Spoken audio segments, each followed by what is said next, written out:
Okay, so we're looking at finding LCM, least common multiple, if you don't remember what that is, and we're using the CAPE method that we've learned for factorization and GCF.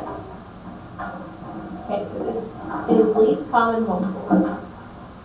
Let's look at this example first. If I wanted to find the LCM of 10 and 8, I'm using the CAPE method, so I'm going to go ahead and build my CAPE first.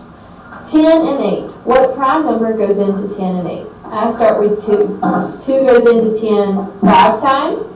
2 goes into 8 4 times.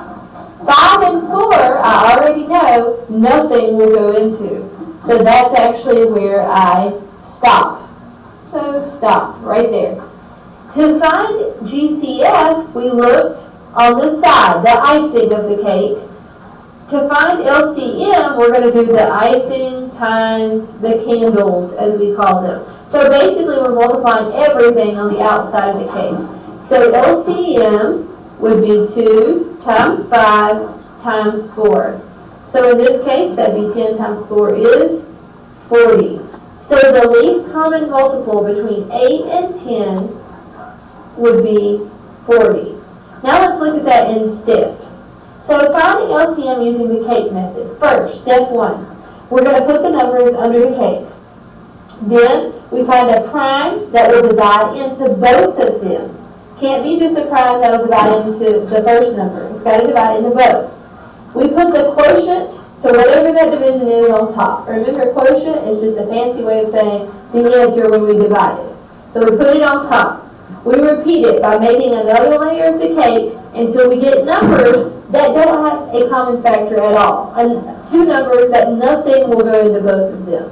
When we get there, those become the candles. They're the stopping point. We stop and we multiply the icing, which is all the side, and the top of the cake.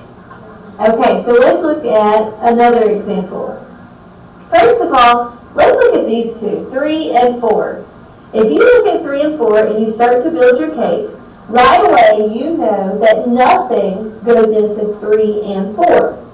So there's nothing I can do then. I can't pull a prime number out at all. If this ever happens, your LCM is just multiplying the numbers. So 3 times 4 is 12.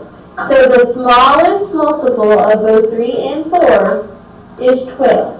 So if you see 2 numbers that have no common factors, all we can do is multiply them together. Okay? Let's do one more example, 6 and 12. So I'm building my cake. What prime goes into 6 and 12? I'm going to start with 2. Okay, my quotient, or the answer to 6 divided by 2 is 3. 12 divided by 2 is 6. Okay, so my quotients are there. I need a new layer. What will go into both 3 and 6?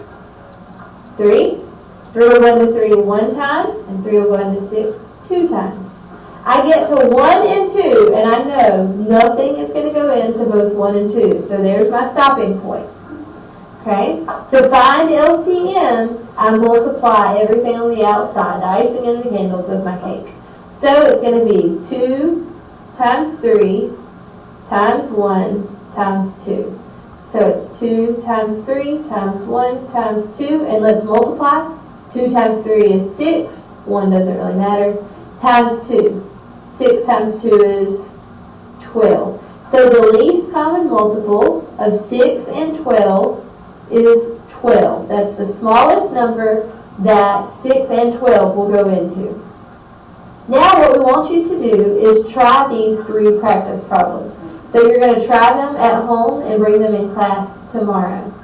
So the first is the LCM of 6 and 8, then the LCM of 10 and 4, and finally the LCM of 5 and 6.